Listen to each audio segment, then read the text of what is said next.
Hi sea food lovers, మీకు కూడా నాలాగా సీ ఫుడ్ అంటే చాలా ఇష్టం కాదు. అందుకే రకరకాల సీ ఫుడ్ రెసిపీలను పరిచయం చేయడానికి నేను మీ ముందుకు వస్తున్నాను. మనం తయారు చేయబోయే వంట చైనీస్ ప్రాన్స్ నూడిల్స్. దానికి కావాల్సిన పదార్థాలను ముందుగా తెలుసుకుందాం. ఉప్పు, అజినోమోటో, చక్కెర, black pepper, vinegar, soya sauce, అల్లం చిన్న ముక్క సరిపోతుంది, వెల్లుల్లి, ఆనియన్ 1, క్యారెట్ 1, స్ప్రింగ్ ఆనియన్, నూనె వేయించడానికి సరిపడినంత, ఫ్రాన్స్ ఉడకబెట్టిన నూడిల్స్. ముందుగా ఫ్రాన్స్ షెల్స్ తీసుకోవాలి. మనం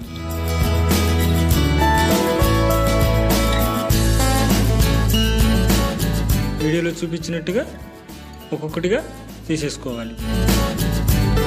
దీని తర్వాత ఫ్రాన్స్ లోపల ఉన్న వైన్ని మనం తీసేయాలి. దీన్నే డివైన్ అంటారు.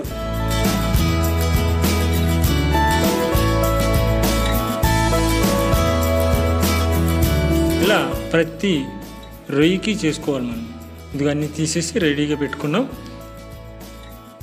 డివైన్ చేసి పెట్టుకున్న రొయ్యల్ని 2 టీ స్పూన్ల నూనె మీద వేయించుకోవాలి. ముందుగా ఎందుకు వేయించుకుంటున్నామంటే రొయ్యలు నీళ్లు వదులుతుంది.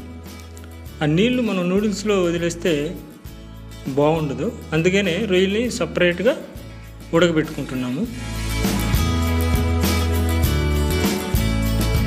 చూడండి, ఆ రొయ్యలు కొంచెం నీళ్లు వదులుతుంది. ఆ నీళ్ళంతా డ్రై అయ్యే వరకు మనం వేయించుకోవాలి. నూనెలో చిన్న ఫ్లేమ్ మీద కొద్దిగా 5 నిమిషాల పాటు వేయించుకుంటే ఆ నీళ్ళంతా డ్రై అయిపోతుంది.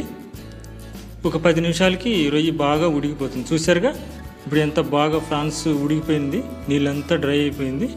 ఇలా దీన్ని రొయ్యల్ని వేయించుకొని పక్కన పెట్టుకోవాలి. ఇప్పుడు అల్లం అన్నిటిని వెజిటేబుల్స్ని చాలా సన్నగా కట్ చేసుకోవాలి. ఇప్పుడు వెల్లుల్లిని కూడా చిన్న ముక్కలుగా కట్ చేసుకోవాలి. మనం ఇండియన్ డిషెస్లో అల్లం వెల్లుల్లి పేస్ట్ వాడతాం. అదే చైనీస్ వాళ్ళు ఎక్కువగా వీడియోలో చూపించినట్టుగా చాలా సన్నగా కట్ చేసుకుంటారు. అలాగే క్యారెట్ని కూడా కొంచెం పొడుగ్గా పొడుగ్గా కట్ చేసుకోవాలి.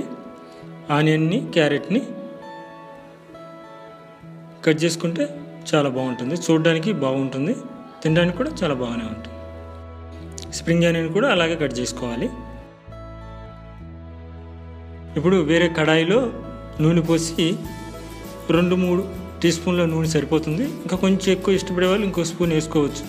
ముందుగా అల్లం వెల్లుల్లి ముక్కలు వేసుకొని కాసేపు వేయించాలి. తర్వాత ఈ స్ప్రింగ్ ఆనియన్ ముక్కలు, తర్వాత ఆనియన్ను, క్యారెట్ ఇవన్నీ వేసుకొని ఆ పచ్చి వాసన పోయే వరకు వేయించుకోవాలి. చక్కగా వేగిన తర్వాత ఇప్పుడు నూడిల్స్ వేసుకోవాలి. Salt 1 teaspoon, Ajinomoto 1 teaspoon, black pepper పొడి 1 టీ స్పూన్, చక్కెర 1 teaspoon, soya sauce 1 teaspoon, vinegar 1 teaspoon. ముందుగా మనం ఆయిల్లో ఫ్రై చేసి పెట్టుకున్న ఫ్రాన్స్ కూడా ఇందులో కలుపుకోవాలి. వీటిని బాగా టాస్ చేసుకోవాలి. బాగా మనం రబ్బలాగా చేయకూడదు, కలపకూడదు. కలిపితే నూడిల్స్ విరిగిపోతాయి. కాబట్టి టాస్ వేసుకోవాలి. తర్వాత స్ప్రింగ్ ఆనియన్ వేసుకొని మెల్లగా కలుపుకోవాలి. ఆ ఫ్లేవర్ అంతా అన్నిటికీ పట్టేటట్టుగా అంతా బాగా కలుపుకుంటే చిన్న ఫ్లేమ్ మీద, పెద్ద ఫ్లేమ్ పెడితే బాగుండదు, చిన్న ఫ్లేమ్ మీద అంతా బాగా కలిపి పెట్టుకోవాలి. చూశారు కదా ఫ్రాన్స్ నూడిల్స్ ఎలా చేయాలో.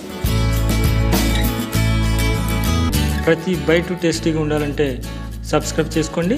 Sea food bytes.